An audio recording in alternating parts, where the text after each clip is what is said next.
Unene uliopitiliza ni kivipi unasababisha magonjwa ya moyo? Kwa sababu watu wengi wamekuwa wakiamini kwamba mimi nikiwa mnene basi nina afya njema, na wengi tumekuwa tukiamini hivyo kwamba tukimwona mtu ambaye ni mnene tutaamini kwamba ana afya njema. So huu ni ugonjwa kama ugonjwa mwingine. So leo ndo naanza episode 1 katika kuelezea kwamba unene uliopitiliza ni kivipi unasababisha magonjwa ya moyo.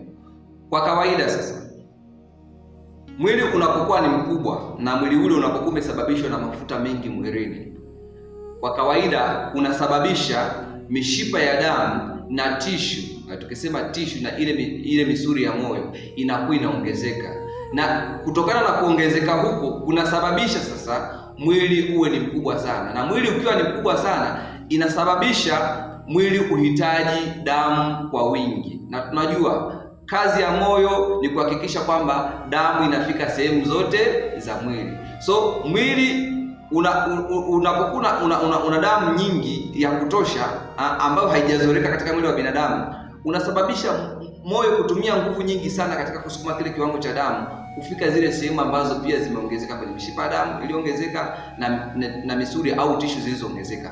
Kwa sababu hiyo zile systolic pressure zile nguvu za ndani ya mishipa zinapanda, manake ile nguvu inakuwa ni maradufu katika kuhakikisha kwamba inasukuma ile damu kuelekea sehemu zote za mwili, na kwa sababu hiyo moyo unakuwa unatumia nguvu kubwa sana katika kuhakikisha kwamba damu ile inafika sehemu zote za mwili, na kwa sababu hiyo baada ya muda mrefu inapelekea mwili kuwa na mapigo ambayo si ya kawaida.